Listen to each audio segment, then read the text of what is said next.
ഇന്ന് വൈകുന്നേരത്തിന് പൂരി അതേപോലെ മസാലക്കറി ഉണ്ടാക്കാമെന്നിട്ട് വിചാരിച്ചിട്ടുണ്ടായിരുന്നു. വേറെ ഒന്നുമല്ല, കഴിഞ്ഞ ദിവസത്തെ വീഡിയോ ഞാൻ എഡിറ്റ് ചെയ്തുകൊണ്ടിരുന്നപ്പോൾ അതിൽ ഞാൻ പൂരി ഉണ്ടാക്കണ കണ്ടിട്ട് എനിക്ക് പിന്നെയും കൊതിയായി. അപ്പോൾ ഞാൻ ചെന്ന വൈകുന്നേരം അമ്മോട് പറഞ്ഞിട്ട് പൂരി ഉണ്ടാക്കുന്നത്. അപ്പോൾ നോക്കിയപ്പോൾ മേശപ്പുറമൊക്കെ ഭയങ്കര അലങ്കോലമാക്കിയിട്ട് തന്നെ കിടക്കുന്നുണ്ടായിരുന്നു. അപ്പോൾ ഞാൻ അതൊക്കെ ഒന്ന് ഒതുക്കി വെച്ച് ടിഫിനൊക്കെ കൊണ്ടുവന്നത് പാത്രം ഉണ്ടായിരുന്നു. അപ്പോൾ അതൊക്കെ കൊണ്ടുവന്ന് കഴുകി വെക്കാനായിട്ടോ ചെയ്തത്. അപ്പോൾ കുറച്ച് പാത്രങ്ങളും കൂടി സിങ്കിൽ കിടക്കുന്നുണ്ടായിരുന്നു. അപ്പോൾ അതല്ല, അതും കൂടി ഒന്ന് കഴുകിയൊക്കെ വെച്ച് പൂരിയുടെ പണിക്ക് എടുക്കാമെന്ന് വെച്ചു. അപ്പോൾ അമ്മ അപ്പുറത്ത് പൂരിയുടെ കറിയും മസാലക്കറി ഉണ്ടാക്കുന്നുണ്ട് കേട്ടോ. ഉരുളങ്ങും സബോളയൊക്കെ നമ്മൾ കുക്കറിൽ വേവിച്ചിട്ട് അങ്ങനെയാണ് മസാലക്കറി ഉണ്ടാക്കാറ്. അപ്പോൾ അത് ആക്കിയതിന് ശേഷം അതിലേക്ക് നമ്മൾ നാളികേരം അരച്ചത് ഒഴിക്കുകയാണ് കേട്ടോ ചെയ്തത്.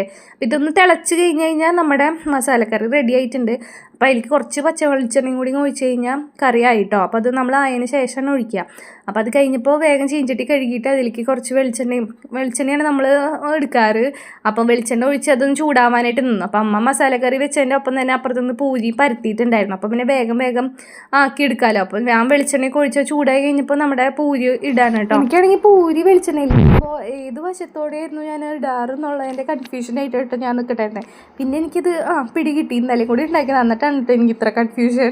എന്നിട്ട് പിന്നെ പൂരിയൊക്കെ ഇട്ട് എന്താണെന്ന് വെച്ചാൽ പെട്ടെന്ന് ആയി കിട്ടുന്നുണ്ടായിരുന്നു. അപ്പം ഞാനിതേ അടുത്തേ ഇട്ടു. നമ്മുടെ എന്താ പറയുക, നല്ല ഫുൽക്ക പോലെ പൊന്തി വന്നിട്ടുണ്ടായിരുന്നു കേട്ടോ. അപ്പോൾ വീട്ടിലെങ്ങനെയാണോ അത് കെട്ട പോലെ തന്നെയാണ് കേട്ടോ എവിടെയും പൊന്തി നന്നായിട്ട് വന്നിട്ടുണ്ടായിരുന്നത്.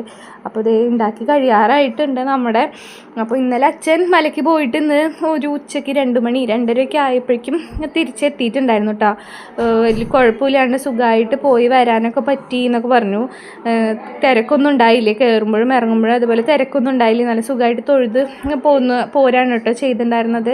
അപ്പോൾ ദേ നമ്മുടെ പൂരിയൊക്കെ ഉണ്ടാക്കി കഴിഞ്ഞിട്ടുണ്ട്. അപ്പോൾ ഞാൻ അതിനുള്ള കറി പകർത്തി വെക്കുകയാണ്. സാമിയാണല്ലോ, അപ്പോൾ നമ്മൾ കഴിച്ചതിൻ്റെ ബാക്കി കഴിക്കാനും ഒന്നും പറ്റില്ലല്ലോ. അപ്പോൾ അതിനുള്ള ഞാൻ സ്റ്റീൽ പാത്രത്തിൽ മുഴുവനാക്കിയിട്ട് മാറ്റി വെക്കുകയാണ് ചെയ്തത്. എന്താണെന്ന് വെച്ചാൽ ഇനി വേണമെന്ന് പറഞ്ഞു കഴിഞ്ഞാൽ നമ്മളെടുത്ത് കറി എടുത്ത് കഴിച്ചതുകൊണ്ട് ബാക്കി അതിൽ നിന്ന് കൊടുക്കാനും പറ്റില്ല. അപ്പോൾ ഞാൻ നിറച്ച് മാറ്റി വെച്ചു കേട്ടോ. ബാക്കി ആയാലും കുഴപ്പമില്ലല്ലോ. അപ്പോൾ അതിന് ഞാൻ വെയിറ്റ് ചെയ്യാൻ നിന്നില്ല വരാനായിട്ടല്ല, അത് വന്നിട്ട് ഒരുമിച്ചിരുന്ന് കഴിക്കാനായിട്ട് ഞാൻ നിന്നില്ല കേട്ടോ. ഞാൻ കഴിക്കുകയാണ് ചെയ്തത്. എന്താണെന്ന് വെച്ചാൽ ആദ്യം എത്തുമ്പോൾ ഒരു 10:45 10:30 എന്തായാലും ആവും. അപ്പോൾ അത്ര നേരം വരെ വെയിറ്റ് ചെയ്ത് കഴിഞ്ഞാൽ എനിക്ക് പിന്നെ ഗ്യാസ് കയറി കഴിഞ്ഞാൽ പിന്നെ എന്തെങ്കിലും കഴിച്ച് കഴിഞ്ഞാൽ അതൊക്കെ ഛർദ്ദിക്കും. അത് കാരണം പിന്നെ ഞാൻ വെയിറ്റ് ചെയ്യാൻ നിന്നില്ല കേട്ടോ. നാളെ വൈകിട്ടാണ് കേട്ടോ അതിൻ്റെ കെട്ടുന്നേരം. അപ്പോൾ ബാക്കി വിശേഷങ്ങൾ നാളത്തെ വീഡിയോയിൽ കാണാം കേട്ടോ.